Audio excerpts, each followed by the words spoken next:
ஜெய்சு மொபைலை பார்த்துக்கிட்டு இருக்கும்போது அம்மா வந்து இன்னைக்கு பிரியனை ஹாஸ்பிட்டல்ல பார்த்தேன்னு ரொம்ப நல்ல பையனா இருக்கான், எல்லாமே சரியா வரும்னு சொல்லிட்டு வந்திருக்கேன்னு சொன்னதும் ஜெய்சு இதை கேட்டு ஷாக் ஆயிட்டு, என்ன சரியா வரும்னு சொல்லிட்டு வந்தேன்னு கேட்டா, என் பொண்ணு ரொம்ப நல்ல பொண்ணு, ஆனா கொஞ்சம் கோவப்படுவா, கோவம் இருக்கிற இடத்துல தானே குணம் இருக்கும்னு சொல்லிட்டு வந்திருக்கேன். யாரு இந்த வேலையெல்லாம் உன்னை பார்க்க சொன்னது? இனிமேல் நான் எப்படி அவனை ஃபேஸ் பண்ணுவேன்னு கடுப்பாகிறா.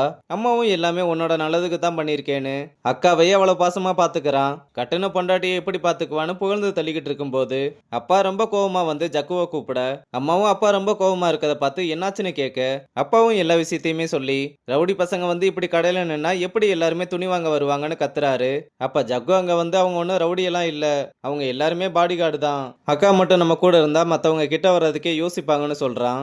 என்னடா அக்கான்னு சொல்லிக்கிட்டு இருக்க, அவங்க கூட எல்லாம் உனக்கு எப்படி பழக்கம்? டிஜே பண்ணும்போது ஃப்ரெண்ட்ஸ் ஆனாங்கன்னு சொல்ல, அதான படிச்ச படிப்புக்கெல்லாம் வேலை பார்த்திருந்தா இந்த மாதிரி சவகாசம்லாம் வருமா? இனி அவங்க யாருமே என் கடை பக்கம் வரக்கூடாது, நீயும் மரியாதை அவங்க கூட பழகுறத நிப்பாட்டிக்கோன்னு சொல்லிட்டு போறாரு. அங்க கட் பண்ணா ஜெய்சு பிரியன் கிட்ட எல்லா விஷயத்தையுமே சொன்னதும் அவன் பயங்கரமா சிரிச்சுக்கிட்டு, ஏங்க இதுக்கு தான் உங்க அம்மா என்கிட்ட அப்படி பேசினாங்களா? இது தெரியாம நான் அவங்க கிட்ட பாஸ்கர் மேட்டர்லாம் பத்தி பேசிக்கிட்டு இருந்தேன்னு சொல்றான். நான் ஏதோ எங்க அம்மாவை சமாளிக்கிறதுக்காக அடிச்சு விட்டேன், ஆனா எங்க அம்மா உங்களை பாப்பாங்கன்னு நான் கனவுல கூட நினைச்சு பார்க்கல.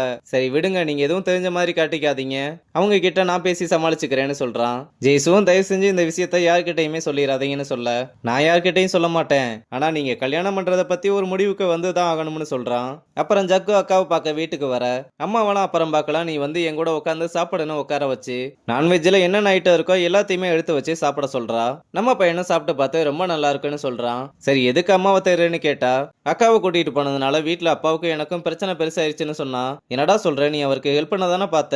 இல்ல, அவருக்கு பேசிக்கா இந்த கட்ட பஞ்சாயத்து இதெல்லாம் பிடிக்காது, நீ தான் அக்கா கிட்ட பேசி ஏதாவது சமாளிக்கணும். சரி கவலைப்படாத வீடு, நான் அம்மா கிட்ட பேசிக்கிறேன்னு சொல்றா. இங்க அப்பா வண்டியில போய்கிட்டு இருக்கும்போது ரொம்ப நேரமா 2 பேர் ஃபாலோ பண்ணிட்டு வராங்கன்றத நோட் பண்ணிட்டு வண்டியை ஓரங்கட்டி நிறுத்தி அவங்க கிட்ட வந்து எதுக்கு ஃபாலோ பண்றீங்கன்னு கேட்டா, அக்கா தான் உங்களோட சேஃப்டிக்காக ஃபாலோ பண்ண சொல்லியிருக்காங்க, அதெல்லாம் ஒண்ணு வேணாம், என் சேஃப்டியை நான் பாத்துக்கிறேன், நீங்க கிளம்புங்கன்னு சொல்ல, அக்காவோட பர்மிஷன் இல்லாம அப்படிலாம் போக முடியாதுன்னு சொல்றாங்க.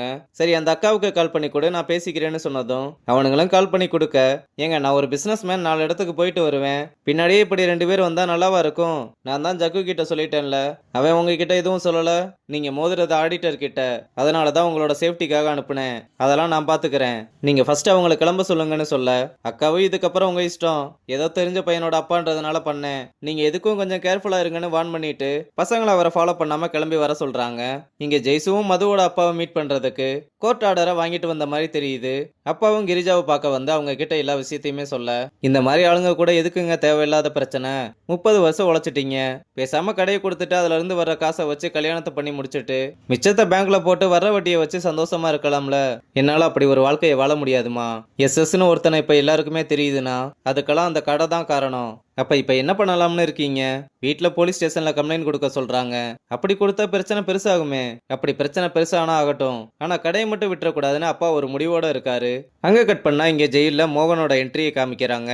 ஆனா பார்க்க வந்திருக்கிறது ஜெய்சுன்னு பார்த்தா ஆடிட்டர் அங்க வந்தா வர நில விசாரிச்சுட்டு உள்ள எல்லா வசதியும் பண்ணி தராங்களான்னு கேட்க, நல்லா பார்த்துக்கிட்டு என்ன பண்றது, என்ன இருந்தாலும் இது ஜெயில் தானே, என்னை எப்படியாவது வெளியெடுக்க ட்ரை பண்ணுங்க சார்னு கையெடுத்து கும்பிட்டு கேட்கிறாரு. ஆடிட்டரும் என்ன இப்படி கேட்குறீங்க, நானும் என்னால முடிஞ்சதெல்லாம் ட்ரை பண்ணி பார்த்துக்கிட்டு தான் இருக்கேன், ஐ விட்னஸ் ஸ்ட்ராங்கா இருக்கிறதுனால இப்போதைக்கு முடியல, இன்னும் ஒரு 2 வருஷம் தானு சொன்னதும், சார் எனக்கு இருக்கிறது ஒரே பொண்ணு, இப்ப கல்யாண வயசுல வந்து நிக்கிறா, இந்த நேரத்துல நான் வெளியே இருக்கணும்னு என்னை எப்படியாவது வெளியே எடுத்துருங்கன்னு கெஞ்சி கேட்க, இன்னும் 2 வருஷம் தானே, வேகமா ஓடிரும், நீங்க வெளியே வரும்போது உங்க பொண்ணு கல்யாணத்தை நானே ஜாம் ஜாம்னு நடத்தி வைக்கிறேன், நீங்க எதுக்கு தேவையில்லாம கவலைப்படுறீங்க, எல்லாத்தையுமே நான் பாத்துக்கிறேன்னு சொல்லிட்டு கிளம்ப, மோகன் உள்ள இருக்கிறதுக்கும் ஆடிட்டருக்கும் ஏதோ சம்பந்தம் இருக்கிற மாதிரி காமிச்சு இந்த எபிசோட முடிச்சிருக்காங்க.